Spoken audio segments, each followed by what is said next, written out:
November 5th, 1943, 14 hours. The Wolfschanze, Wolf's Lair, East Prussia. The air in the concrete bunker was a foul, stagnant cocktail of damp cement, stale cigar smoke, and desperation. Reichsminister Albert Speer, the architect of the German war machine, stood stiffly, a sheaf of papers in his hand. The data on them felt cold, heavy, and unreal. They were the latest intelligence estimates of American industrial production for the coming year, 1944. Across the heavy oak table, Adolf Hitler, his skin sallow, his left hand already beginning its traitorous tremor, was staring at the situation map of the Eastern Front, a map that bled red with Soviet advances. Speer, a technocrat who believed in numbers above all else, cleared his throat. He had to make the Führer understand. He had to make him see the statistical abyss that was opening up. He began to read. He spoke of aircraft carriers, of destroyers, of landing craft. He spoke of tanks and artillery, but it was the numbers for the sky, for the Reichssky, that defied all logic. The report estimated the United States alone was planning to manufacture nearly 100,000 combat aircraft in the next year. A suffocating silence filled the room. Hitler slowly, almost mechanically, turned his head. His pale blue eyes, once hypnotic, were flat and dead. He looked at Speer, not with alarm, but with a gaze of profound, weary contempt. He did not shout. He did not rage. He simply raised his hand and dismissed the report with a single languid wave. "That is impossible," he whispered, his voice a dry rasp. "Utterly impossible. The Americans are masters of propaganda, nothing more. They are bluffer. You have been fooled."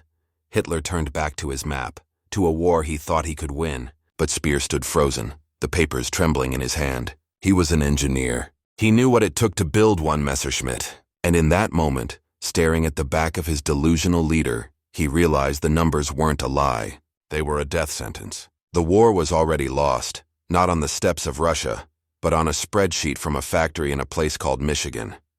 In 1939, the United States military was a shadow. It was the 17th largest army in the world, just behind Romania. Its Air Corps flew planes that were tragically obsolete. Its tank doctrine was a confused mess. The nation was geographically isolated, psychologically scarred by the Great War, and deeply isolationist.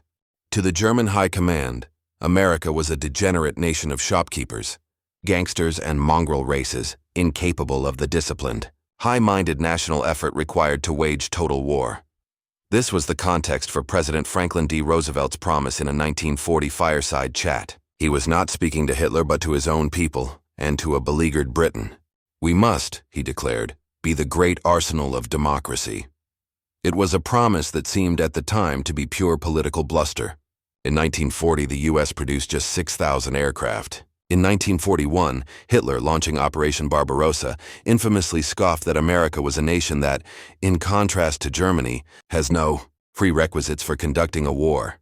The tactical plan to become this arsenal was, in itself, a feat of imagination. It was not a government-run, state-controlled plan like Speer's in Germany. It was a challenge, a request, issued by the government to the great slumbering giants of American consumer capitalism. The plan was to pivot the entire industrial base. The question was put to the captains of industry.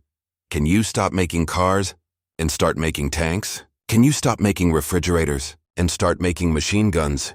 Can you stop making vacuum cleaners and start making B-24 bombers? The answer, hesitant at first, would become a thunderous, earth-shattering yes.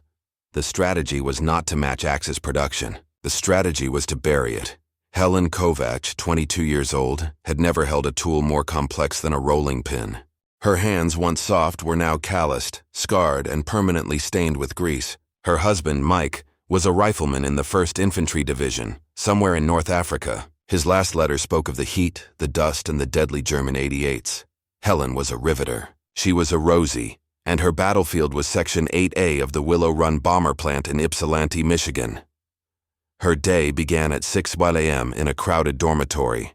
Her world was a single mile-long assembly line, a man-made canyon of noise, light, and motion. The factory, built by Ford, was so vast it had its own weather systems, with fog forming near the ceiling. She was one of 42,000 workers, many of them women like her, who had poured in from all over America, living in trailers and temporary housing, working 10 to 12-hour shifts, 6 days a week. Her job was specific. She was on the B-24 Liberator's wing assembly.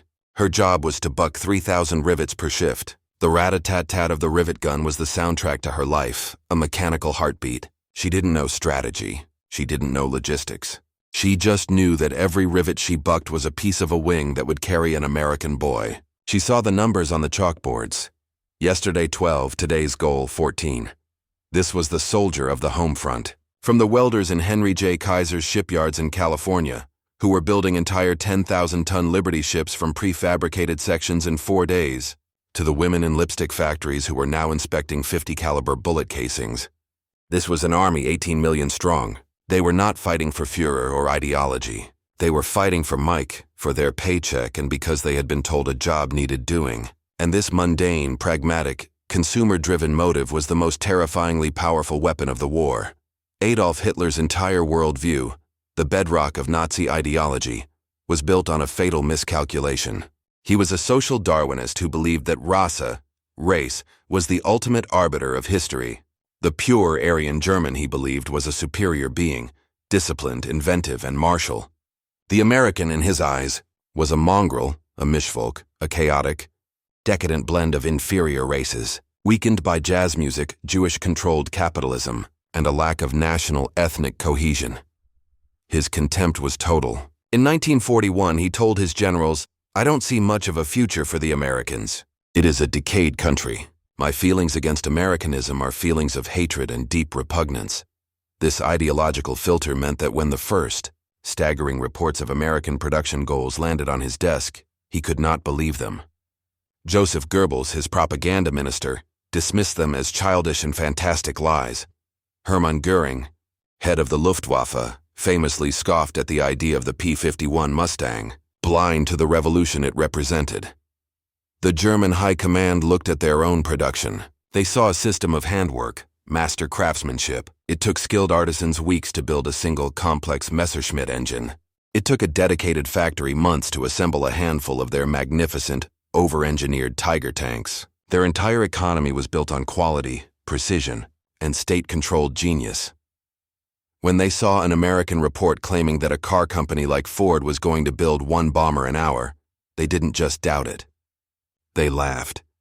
It was a joke. It was a statistical impossibility. It was a crude, obvious American-style bluff. They expected the arsenal of democracy to collapse under its own, chaotic, inefficient, and racially inferior weight. The action was not a battle of men. It was a battle of process. The secret weapon that Hitler could not comprehend was not a new tank or a new plane. It was the assembly line. At Henry J. Kaiser's shipyards in Richmond, California, the very concept of shipbuilding was inverted. For centuries, a ship was built from the keel up, a single bespoke object. Kaiser, a concrete and dam builder, knew nothing about ships. So he applied his process. He didn't build a ship. He assembled it. In 28 different yards across the country, teams would prefabricate massive 250-ton sections, the engine block, the bow, the superstructure. These pieces were then brought to the slipway and welded together by an army of rosy welders. In 1941, it took 244 days to build 1 Liberty ship. By 1943, the average was 42 days. On November 12, 1942, the SS Robert E. Peary was launched 4 days and 15 hours after its keel was laid. It was a stunt, yes, but it was a stunt that proved the concept. In Detroit, the Chrysler Tank Arsenal, a building purpose-built in 1941, was swallowing 100-ton railroad cars of raw steel at one end and spitting out completed M4 Sherman tanks at the other. The auto industry, with its mastery of cast metal engines and drivetrains, was not learning to build tanks. It was already building them, just with armor. By 1944, a single Sherman tank was rolling off an assembly line every 30 minutes. At Willow Run, the action was the mile-long line. Ford and Charles Sorensen had applied the Model T philosophy to a B-24 Liberator, one of the most complex machines on Earth. Where Consolidated built them by hand, Ford built them on a moving 9-station assembly line. The plant struggled for a year, the will it run joke. Then, in the spring of 1944, it hit its stride. It produced a complete 4-engine heavy bomber every 63 minutes. This was the action Hitler's spies were reporting. It was a war of volume. A German factory might produce 100 perfect FW-190s in a month. An American factory, like Republic, was producing 1,000 P-47 Thunderbolts in the same period. The math was unstoppable. Though propaganda was not propaganda, it was in fact a terrifying reality. When Albert Speer finally, in 1944, managed to get accurate, undeniable intelligence, the numbers he presented to Hitler were not just statistics. They were the script for the Götterdämmerung. Let's look at the numbers, not the goals. It sent over 400,000 trucks and 14,000 aircraft to the Soviet Union. It sent 30,000 tanks to the British. It was, quite literally, fighting a two-front global war and supplying all of its allies at the same time.